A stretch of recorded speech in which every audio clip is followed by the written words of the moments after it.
Me fez lembrar um período no Flamengo, é muito cedo, hein? Mas me fez lembrar um período no Flamengo em que...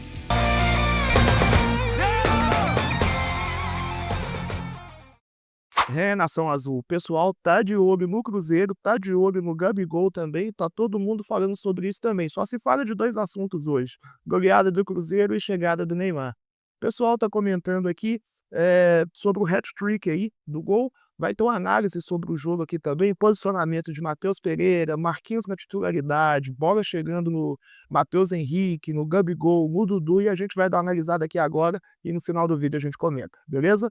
Então bora pro vídeo. No placar. Eu acho que isso é importante, né? Porque eu também, no meu dever aqui de jornalista, acho que o cuidado para não falar assim, saiu o Fernando Diniz, o Gabigol começa a jogar, o Cruzeiro ganha. O Itabirito é o pior time do Campeonato Mineiro, mas era o adversário que o Cruzeiro tinha e o Gabigol foi contratado para fazer gols no Itabirito e no Botafogo, campeão brasileiro. É pra isso que ele foi contratado, Posso não sentar foi? já? É isso, né? Não tem mais nada a falar. Não, mas é isso. Assim, é que as pessoas às vezes... mas é no Itabirito. Tá bom, mas o que está marcado na agenda naquele dia, de novo, não era o Real Madrid, não era o Bayern de Munique, não era... Era o Itabirito. E o Cruzeiro fez o jogo que precisava fazer. Mas eu quero sair do jogo.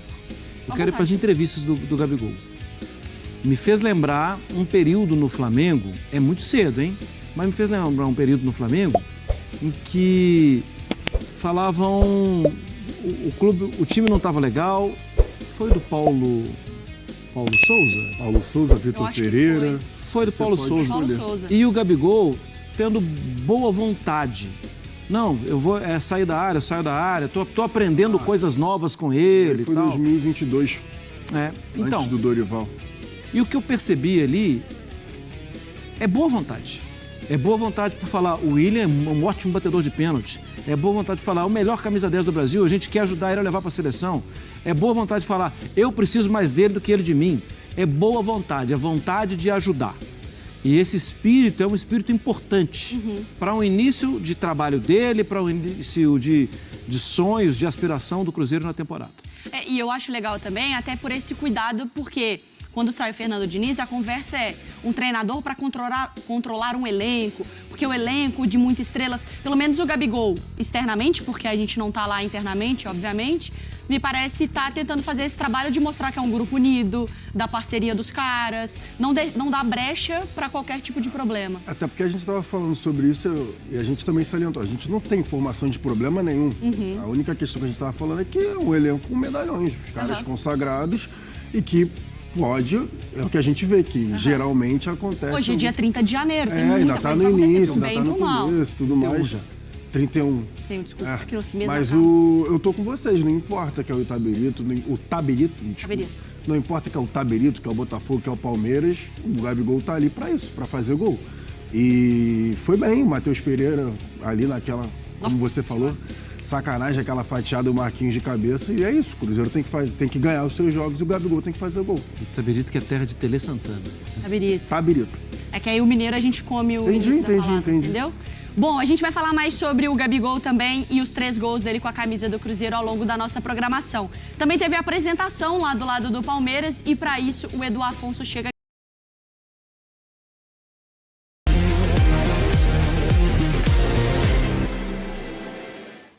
Os últimos hat-tricks do Gabi, o último tinha sido em 2021. Então, em 2020, teve contra o Cabo Friense, e aí em 2021 contra o Bahia e depois no dia 28/8 contra o Santos, inclusive no Campeonato Brasileiro.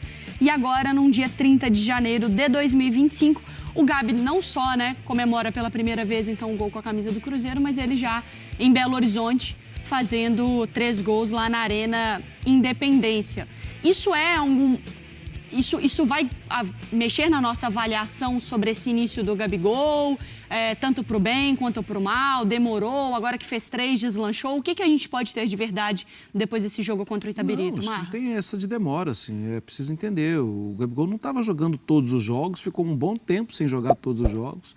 Ele vê no Cruzeiro a possibilidade de uma transferência que poderia render minutos, ambição... E ele está dando os primeiros passos. Eu não tenho drama em relação a isso. Acho que ele está dando os primeiros passos, ele sabe que a expectativa é muito alta, porque ele está jogando no Cruzeiro e porque ele é o Gabigol, um jogador grande. Então, e o clube está querendo se reencontrar, está investindo para se reencontrar. Eu vejo como processo natural e para ele é mais tranquilidade. Ele já fez 2 gols importantíssimos no final do ano passado, né? Gols de título de Copa do Brasil. Eu acho que ele está dando os passos normais. Em meio a tudo isso, o clube trocou o técnico, tudo. Então, assim, tem mais coisa para a gente ver do clube e, para mim, a apreensão maior está em relação ao futuro próximo do Cruzeiro e menos em relação ao Gabigol. Porque ele acaba sendo mais um a se encaixar no clube. Tem uma resposta, um impacto, o fato de ter sido também um jogo agora sem o Diniz, a gente leva isso em consideração. Poxa, o Cruzeiro mudou, as coisas melhoraram, não melhoraram, esse resultado é relevante para essa análise? Eu acho que esse é um caminho que vai ser utilizado com alguma frequência para tentar explicar. Mas eu prefiro, se não sou dono da verdade, nada disso, mas eu prefiro a observação de quem está vendo os jogos. O Cruzeiro não foi mal contra o Tombense, apesar do placar. Já poderia ter feito mais gols. E ali era o Diniz. Nos outros 2 jogos, o Atlético é diferente. O Atlético hoje é diferente. Calma, Mariana. E rapidinho, é o melhor time do Campeonato Mineiro, tá? É o time que está com a maior pontuação. E o Cruzeiro perdeu o jogo jogando mal. Sim. Mas, assim, é o início de temporada. O outro jogo, o Betim vinha muito bem. E o Cruzeiro, de novo, não jogou bem, jogou mal. Aí, assim, voltou a jogar bem. Mas não é porque saiu o Diniz para mim. Acho que é porque está irregular mesmo. Porque está tentando se equilibrar. É um time que oscila. Porque algumas vezes a gente vê uma mudança de técnico e fica evidente que é o simples fato da saída de um técnico... O ambiente melhorou. O ambiente melhora. Acho que não é esse caso, né? Não me parece essa impressão, né? Não me parece ser. E, assim, de novo, essa é uma resposta fácil, que vai colar. Mas... quando você faz um gol com 13 minutos, você muda o jogo. Sim. Se o Cruzeiro tivesse feito um gol contra o Betim com 2, 3 minutos, possivelmente o Betim ia ter que atacar feito louco e ia dar espaço. Mesma coisa com o Atlético. É jogo de futebol. E principalmente quando você faz um gol no início contra o pior time do campeonato. Isso. Aí o time já... Aí você faz 3 com 30. É mais fácil. O Cruzeiro facilitou a vida dele mesmo ontem. E eu acho também que é muito difícil você tirar verdades absolutas também de início de temporada, né? Porque, assim, querendo ou não, eu entendo o Fernando Diniz não ter mais tempo. Mas suponhamos que tivesse passado 2, 3 meses, ali, março de 2025, e o trabalho não estivesse andando. No jogo seguinte, você visse uma mudança, já deu mais tempo de entender qual que era o estilo de jogo para agora falar se teve uma diferença. A verdade é que, como está muito no início, e eu entendi a demissão, também você não sabe exatamente o que é. Talvez o Dudu entrando mais em forma, o Gabigol já mais tranquilo com o ritmo de jogo. Também, né, a gente vai saber isso da nossa imaginação só, né? O Diniz foi demitido por causa do ano passado. Não foi... a resposta imediata dos 3 jogos, a resposta imediata não veio e acabou sendo mandado embora. Mas foi o que a gente já está falando também, do Diniz e do Mano Menezes, a panela de pressão. A mesma coisa é a situação do Fluminense, por exemplo. Anda 2, 3 jogos aí do Fluminense, sei lá, não encantando, já vai relembrar o 2020, mesmo que o Mano Menezes tenha livrado o Fluminense do rebaixamento. Mas, enfim, voltando para Minas, eu acho que é importante para o Gabriel, assim, de tirar, sabe, os gols foram feitos, aproveitou as oportunidades, seja lá de pênalti ou ali marcando pressão no momento que o zagueiro deu uma rateada com a bola, mas importante para ele. Mas não tem nada demais também. Não faço, agora vai deslanchar, agora acabou o peso. Não, ele fez o que tinha que fazer. Como o roteiro não tem o Real Madrid, era o Tabirito, né, como você falou. E ele tem que fazer gols, ele está ali para isso, ele foi contratado para isso. Então, não vejo nada de tão positivo assim. O Gabigol voltou a sua... Não vejo nada de tão absurdo de positivo, nem de negativo. O Cruzeiro ganhou porque o Fernando Diniz não é mais o treinador. Também não vejo dessa forma. Aconteceu, eles aproveitaram a fragilidade do adversário e fizeram o que tinha que fazer, gol e venceu o jogo. Aí quando você olha a escalação, que tem não só essas estrelas, né, mas o Lucas Romero e o Matheus Henrique. Tirando...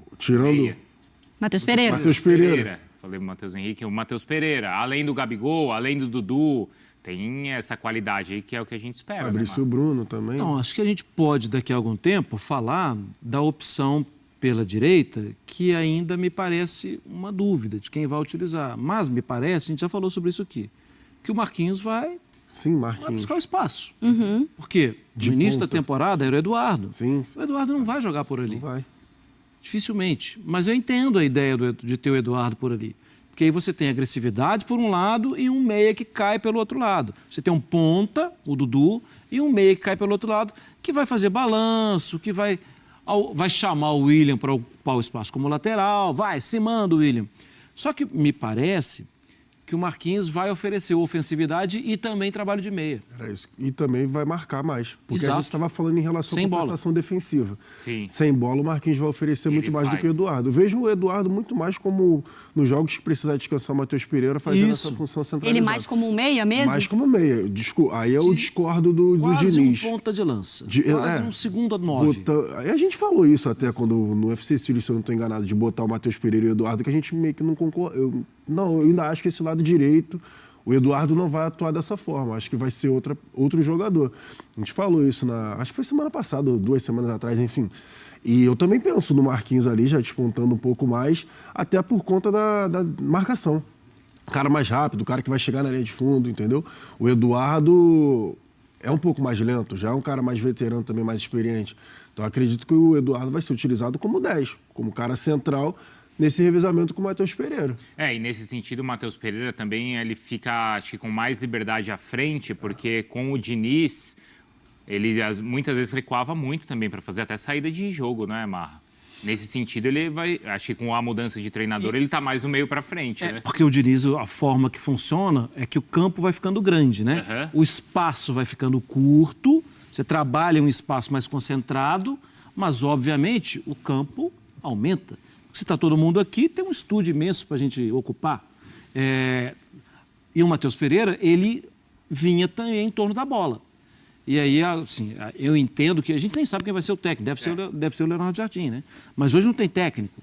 Eu entendo que ele vai ser talvez melhor explorado mais perto de uma zona que ele vai muito bem. E eu acho que a aspa do Gabigol falando que ele precisa mais do Matheus Pereira do que o Matheus Pereira dele. É interessante também ver, claro que o técnico vai chegar e ele vai montar um grupo, mas normalmente você pensa em quem você vai potencializar nesse grupo. Talvez o treinador tenha que potencializar ou o Matheus Pereira e não pensar em potencializar o Dudu ou o Gabigol. Você potencializa do Matheus Pereira, você potencializa talvez o time inteiro, sabe? Não, é isso. Nem precisa falar, foi o que você disse. Porque às vezes monta o time em volta do Gabigol. Às vezes não, monta o time em volta do Matheus Pereira que naturalmente... E a bola vai chegar no Dudu e no Gabriel. Tem que potencializar o cérebro do time. E diferente a característica do que o Diniz usava com o Ganso, né? Porque o Ganso era aquele cara organizador que vinha na defesa para organizar. Isso. O Matheus Pereira não. O Matheus Pereira é o cara que pisa mais na área do que o Ganso. Então, por isso que ele precisa estar mais perto do gol para mim do que com o Fernando Diniz fazer com o Ganso. E você tem no time o Matheus Henrique, né? Sim. Sim, exatamente. Fala-se, né? Esse é o Cruzeiro, então, aqui no Sport Center. Seguimos para falar sobre Flamengo também na sequência. Flamengo com o técnico... Tá aí o pessoal comentando sobre a atuação do Cruzeiro ontem contra o Itabirito. O Matheus Pereira pode render mais realmente, com o Léo Jardim vindo aí para treinar o time. Eu acho que a decisão mais acertada é montar um time ao redor do Matheus Pereira mesmo. Naturalmente, o Matheus Pereira jogando o que pode. Cara, se ano passado, aquele primeiro turno, a gente teve aquela campanha, imagina agora com esse time, com esse elenco, né? Agora ali na ponta direita, cara, Marquinhos é uma opção também. E na ponta esquerda o Bolassi tem tido poucos minutos, né? Mas o Dudu ontem ele entrou bem. Na ponta direita ali, na época do Fernando Seabra, a gente via ele em alguns jogos improvisar Matheus Pereira. Também não acho que ele, por mais que ele até pode fazer, não acho que é a melhor posição. Eu colocaria o Matheus Pereira também como meio atacante. Assim como o Mário Marra comentou ali, né? Colocaria ele como um segundo atacante, né? Ponta de lança ali, segundo atacante, um falso 9. Pra mim, o Matheus Pereira tem que jogar ali, cara. Você gosta de voltar lá atrás, cara. Como se ele fosse um volante, um zagueiro, buscar a bola lá de trás. Cara, me dava uma raiva disso aí, cara. Matheus Pereira cara, ele tem que ficar perto do gol, pra ele fazer o que sabe melhor. Achar a jogada, driblar. né? Dar assistência. Porque aí, cara, naturalmente, Gabigol, Dudu, Bolassi, Marquinhos, quem tiver ali na frente vai fazer gol, né? E a gente já percebe aí que a mídia tá de olho, né, no Gabigol, já tá falando meio assim em tom mais baixo, né? Porque antes o Gabigol estava aposentado, jogador velho, não ia render nada, né? Agora que meteu um hat-trick, tá aí, né? Já tá começando a falar um pouquinho mais manso, né? Vamos ver aí com o jogo de domingo se o pessoal vai manter o tom, né? Mas é isso aí. Comenta o que você achou também. Deixa aí nos comentários. Quero saber a sua opinião e se inscreve no canal que a gente tem vídeos todos os dias.